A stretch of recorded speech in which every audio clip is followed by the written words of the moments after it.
Uang aku cuma seada-adanya segitu gitu kan. Berapa tuh saat itu? Saat itu kayak cuma berapa ya, 350.000 apa yang dipegang tuh. Wow, udah punya anak lagi. Anak aku bayi.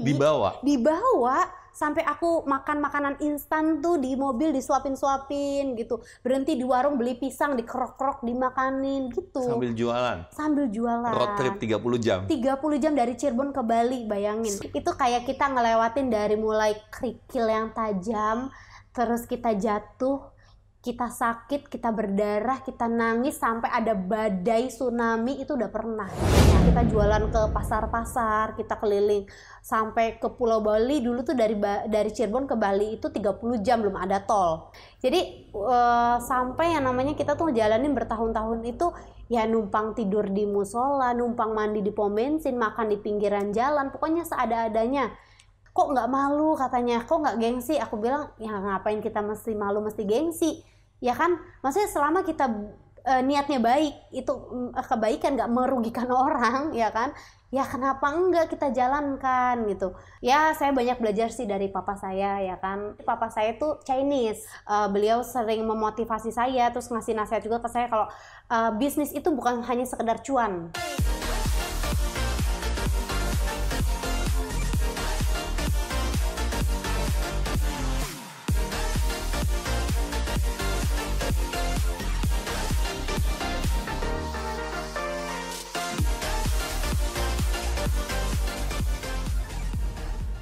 Jadi rugi besar ya? Ya, pernah di titik terendah seperti itu pernah. Pernah sampai utang nggak sih?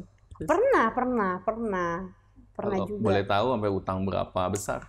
Jadi pernah utang itu sampai suami aku tuh menggadekan rumah ibuku, menggadekan rumah ibunya, menggadekan semua aset-asetnya, pernah sampai seperti itu. Jadi kalau ibarat kayak udah di ujung tanduk, ini kalau kita nggak berhasil, kita akan gelandangan berjamaah lah, istilahnya kan gelandangan keluarga. Iya, tapi itu jadi motivasi gitu loh. Jadi kayak the power of kepepet, udah kepepet banget, jadi malah semakin powerful. Jadi kayak semakin semangat gitu. Akhirnya alhamdulillah bisa tercapai lah gitu. Itu di tahun berapa sis? Di tahun 2011, ingat banget. Berarti setelah berbisnis kira-kira 5 tahun ya? Iya.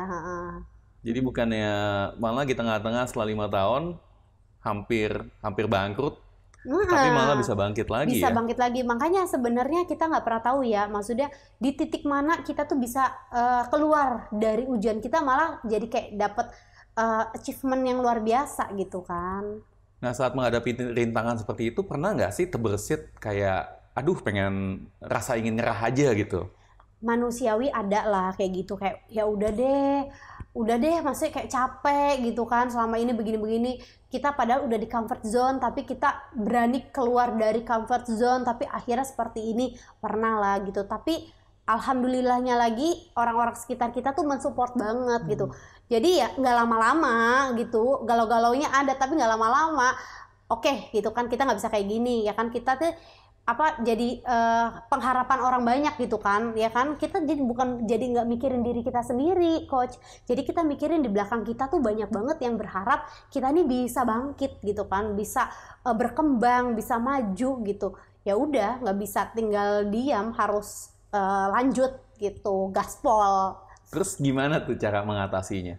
Mengatasinya pastinya kita bersinergi sih, kita kerjasama kayak gitu, kita ngajakin orang untuk kolaborasi, terus akhirnya juga alhamdulillah bisa tertolong lah gitu kan. Terus juga dari ya kita semakin banyak belajar kayak gitu, terus juga kita semakin banyak mencoba. Itu loh, kadang-kadang orang udah malas mencoba, ya udah nggak akan dapat hasil gitu kan. Kita terus mencoba, memperbaiki yang mana yang salah kayak gitu kan, introspeksi gitu. Ya. Kan tekanan pasti banyak tuh ya sis ya. Pasti banyak. Gimana caranya sis bisa bertahan? Aku bertahan karena kembali lagi aku mengingat tujuan aku, ya kan. Istilahnya Tuhan menciptakan saya tuh di dunia ini untuk menjadi sebaik-baiknya manusia paling bermanfaat, ya kan. Udah berapa banyak sih manfaat yang udah saya lakukan gitu kan. Kalau dirasa kayak belum cukup gitu kan, ya udah hayu terus. Dunia ini nih tempatnya kita berjuang. Nanti tempat istirahat tuh kalau kita udah habis waktu di dunia ini, kata Tuhannya udah kembali pulang, ya sudah berarti udah habis waktunya. Kalau selama masih di dunia ini, tempatnya kita terus berusaha. Terus berusaha ya. Nah, titik baliknya apa tuh, Sis?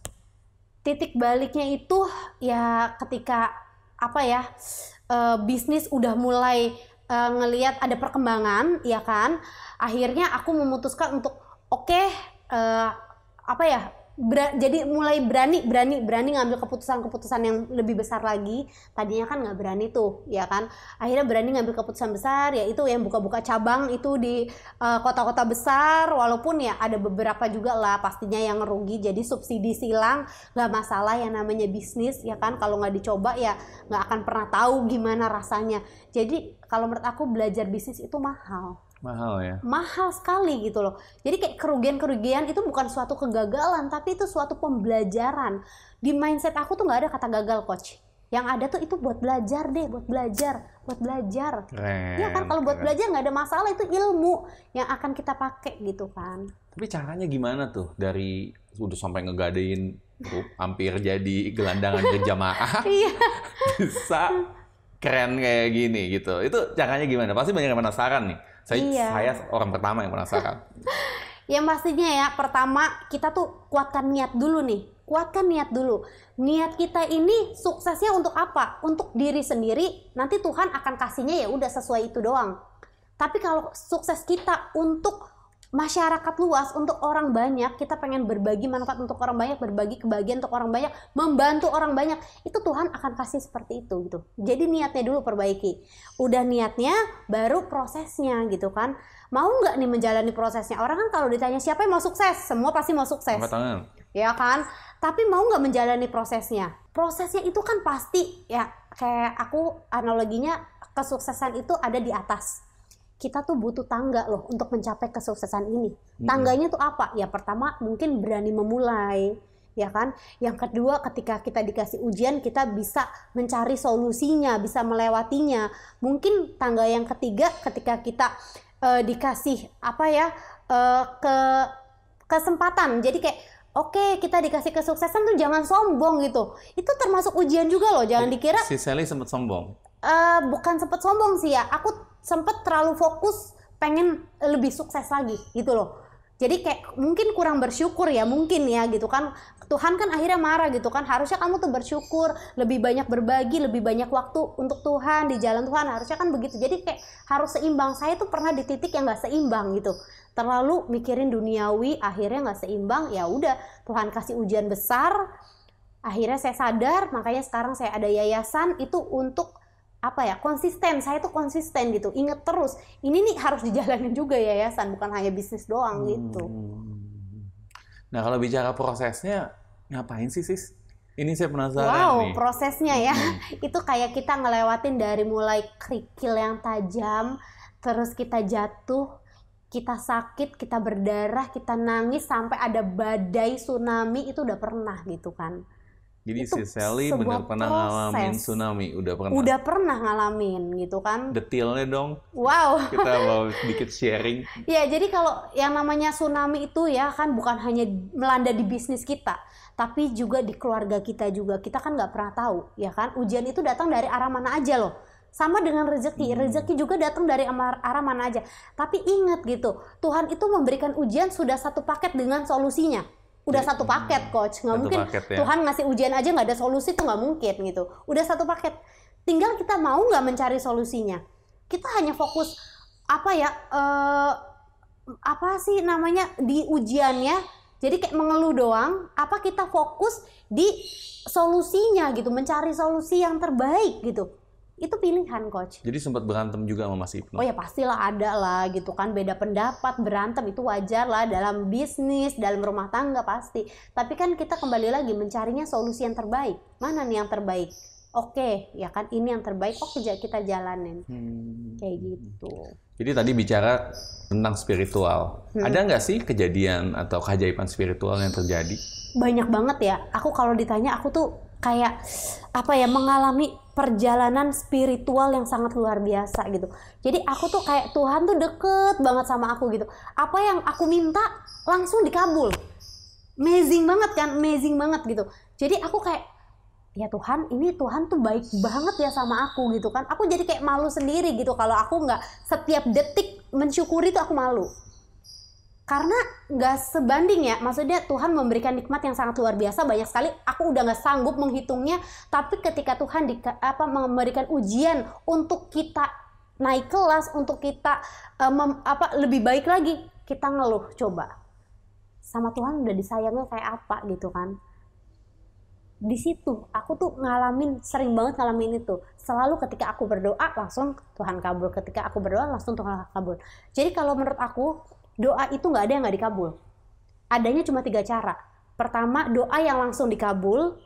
Kedua, doa yang ditunda nanti di waktu yang terbaik akan dikabul. Ketiga, doa yang diganti yang lebih baik lagi akan dikabul.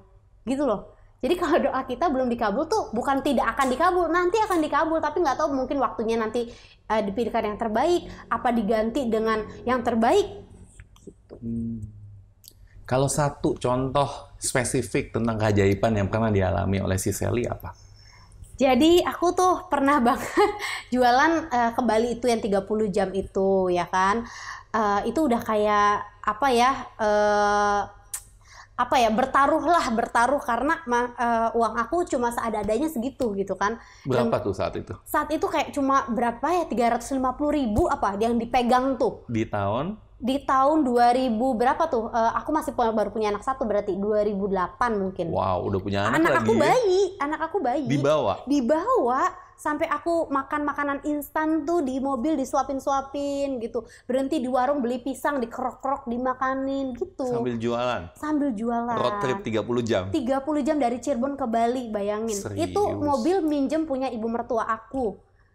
Tapi tuh senekat itu gitu. Karena apa? Karena aku punya harapan yang besar ke Tuhan. Aku yakin Tuhan akan bantu gitu kan. Bener ya, anak banyak bawa rezeki ya. Memang itu gak nyangka banget gitu. Akhirnya dari situ orderan aku puluhan ribu pieces Shell Sutra, bayangin. Di Bali itu aku dapat orderan. Kan sesuatu yang tidak disangka-sangka gitu loh. Jadi jualan sambil bawa anak? Jualan sambil bawa anak. Jadi door to door? Door to door, aku dari toko ke toko loh. Mas Ibnu yang angkat-angkat karung. Kita kerja sama gitu. Aku yang nawar-nawarin karena Mas Ibnu kan sebenarnya lebih kayak orang yang cool gitu kan. Dia belum terlalu bisa negosiasi, mempromosikan apa-apa gitu kan. Tapi Mas Ibnu seseorang yang pekerja keras banget dan pekerja cerdas. Dia tuh otaknya yang jalan. Kalau aku mungkin ini ya maksudnya bisa mempromosikan ini loh produk saya gitu-gitu. Dan berapa lama tuh di Bali? Keliling? Waktu itu keliling nggak lama, cuma kayaknya 4 harian deh, karena kan terbatas biayanya kan, soalnya di Bali itu kan nggak langsung dibayar. Dan jadi, hanya pegang uang 350.000? Iya, pegang uang dengan cash stok loh barang ya. Nah gitu, jadi kita kayak cuma minta DP dulu deh gitu, nggak apa-apa kita taruh barang dulu di sini, kita minta DP aja gitu kan. Nanti kalau yang udah laku sebulan lagi baru dibayar, kayak gitu. Berani banget ya? Berani banget begitu, tapi akhirnya dari situ banyak orderan. Kan orang nggak pernah nyangka tuh kayak gitu. Kalau kita nggak berani mencoba seperti itu kan, kita nggak akan pernah tahu gitu loh rasanya seperti ini. Sempet takut nggak sih? Oh pasti, karena ibu mertua aku juga udah kayak wanti-wanti bilang, hati-hati ya gitu kan. Maksudnya banyak juga orang yang ditipu, kayak misalkan orang ngontrak terus terima barang terus akhirnya kabur, kontrakannya barangnya dibawa, kan ada lah yang seperti itu case-nya. Tapi ya aku minta doa gitu. Terus juga aku belajar dari pengalaman orang-orang yang pernah ditipu tuh kenapa? Oh karena orang-orang itu gak cari tahu dulu gitu. Ini orang udah lama belum ya kan, tokonya ngontrak apa enggak gitu kan, orangnya track recordnya seperti apa gitu-gitu. Jangan asal ngasih ke orang dong ya kan. Tapi bener, saya juga punya bayi 6 bulan.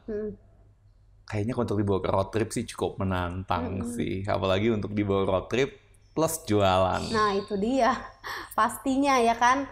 Jadi kayak ya tantangannya lebih lagi gitu. Lebih lagi ya. Nah saya lihat baca-baca sih ada yayasan. Betul. Rizki Berlimpah. Itu kan begini, kalau kita bicara tentang entrepreneur, banyak entrepreneur berpikir bahwa yang penting cuan aja. Ngapain sih bikin yayasan? Iya, padahal yayasan itu juga yang akan mensupport kita loh. Saya jadi dari kayak energi positif kalau menurut aku ya, energi positif karena aku udah ngerasain banget dampaknya. Jadi semenjak aku punya yayasan tuh aku malah jadi kayak semakin tenang, terus juga ya itu bener kayak sesuai harapannya, rezekinya semakin berlimpah berkah gitu loh. Jadi kenapa berlimpah berkah? Berlimpah berkah tuh bukan hanya banyak. Oke, banyak aja tapi nggak berkah tuh apa contohnya? Rezeki kita banyak tapi pengeluaran kita juga banyak. Misalkan nih kayak kita dikasih sakit, di rumah sakit banyak pengeluarannya, ketipu banyak keluarannya. Ya kan maksudnya dikasih ujian apa segala macam lah. Itu kayaknya berlimpah tapi nggak berkah gitu. Tapi kalau berlimpah berkah tuh udah berlimpah berkah, kita sehat, kita bisa berbagi gitu, kita bisa membagikan orang lain, kita bisa menolong orang. Dari situlah di Yayasan Rizky Berlimpah Berkah itulah wadahnya gitu. Jadi nama berlimpah berkah itu ada maksudnya juga ya. Iya. Dan Yayasan Rizky Berlimpah Berkah itu kegiatannya apa sih, Sis? Kegiatannya setiap bulan kita kita membantu orang-orang duafa tuh orang-orang yang fakir miskin ya kan, untuk makan aja sulit ya kan, kita bantu juga kalau ada yang sakit berobatnya kita bantu. Terus anak yatim ya kan, yatim itu yang ditinggal sama orang tuanya yang duafa yang nggak punya apa-apa gitu kan, kita bantu juga. Terus juga kita ada bagi-bagi sembako juga buat misalkan kayak janda-janda lansia udah tua kayak gitu, pokoknya yang kurang mampu kita bantu. Jadi aktif ya sampai sekarang? Aktif sampai sekarang dari tahun 2011. Udah cukup lama ya? Ya? Udah cukup lama. Berarti dari ketika baru buka udah bikin yayasan? Buka yang Batik Trusmi. Kalau aku kan door to door-nya dari 2006 kan, yang jualan kain kafan, terus keliling-keliling, belum punya toko tuh. Kan punya toko kan yang Batik Trusmi itu 2011. Dan berapa banyak anak yatim yang ada di yayasan? Jadi kita semakin bertambah ya. Sekarang tuh udah ada kayaknya mungkin sekitar 350-an ya kalau anak yatim yang setiap bulannya. Tapi kalau misalkan ada event-event kita beda lagi gitu kan. Kita ngundang lagi dari yayasan-yayasan lain kayak gitu. Jadi penting ya untuk berbagi ya, Bu? Sangat penting. Di saat kita berbagi, disitulah kita bersyukur gitu loh. Terus dengan kita berbagi tuh nggak ada yang bilang dari zaman dulunya ya. Saya belajar, saya cari tahu nggak ada tuh yang namanya orang berbagi tuh jadi miskin. Setuju. Malah orang yang berbagi tuh malah jadi semakin kaya gitu loh. Tapi kan tujuan kita bukan seperti itu. Tujuan kita memang pure murni membantu orang gitu. Jadi pure murni membantu orang. Nah kalau kita bicara sukses itu sebetulnya perlu nggak sih untuk dirahasiakan? Sukses ya jangan dirahasiakan ya. Rahasia apa ya? Rahasia umum ya. Jadi kalau aku sih sukses menurut aku itu adalah bukan hanya dari sekedar materi, mohon maaf gitu kan. Sukses itu diukur dari pertama kita bahagia. Dengan kita bahagia, itu kita bisa berbagi kebahagiaan kepada orang lain. Oke, sukses tapi nggak bahagia. Gimana cara kita bisa berbagi kebahagiaan kalau diri kita aja sendiri nggak bahagia? Ya kan? Kita harus bahagia dulu. Kita harus bahagia dulu gitu. Jadi kadang-kadang orang mikir, oh kok misalkan nih beli ini beli itu loh, kalau orang itu mampu ya kan itu membuat dia bahagia, itu cara dia bersyukur mengapresiasi diri, kenapa enggak? Karena kita harus juga seimbang dengan berbagi kebahagiaan untuk orang lain kayak gitu. Kalau ada 3 rahasia kesuksesan dari si Sally, apa tuh? 3 rahasia sukses ya. Yang pertama ya pastinya kita berbagi ya kan. Yang kedua pastinya kita bersyukur. Yang ketiga adalah belajar. Berbagi, bersyukur, belajar. Kalau 3 doang nih, padahal banyak banget kan. Tapi yang poin-poin penting itu aku. Oke, kalau berbagi kayak gimana tuh? Berbagi kepada siapapun yang kita temui. Kepada siapapun? Yang kita temui loh. Kita mau ketemu siapapun kita harus berbagi. Berbagi apa aja yang dibagi? Waduh, yang dibagi tuh banyak banget gitu. Kita bisa sharing-sharing ya kan.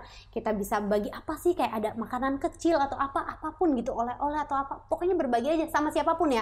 Mau sama pejabat, mau sama tukang beca, siapa gitu yang ketemu, pokoknya kita berbagi aja gitu. Itu berbagi. Jadi nggak usah membeda-bedakan antara tukang beca dengan pejabat. Enggak, siapapun harus dibagi. Yang kita temui siapapun gitu.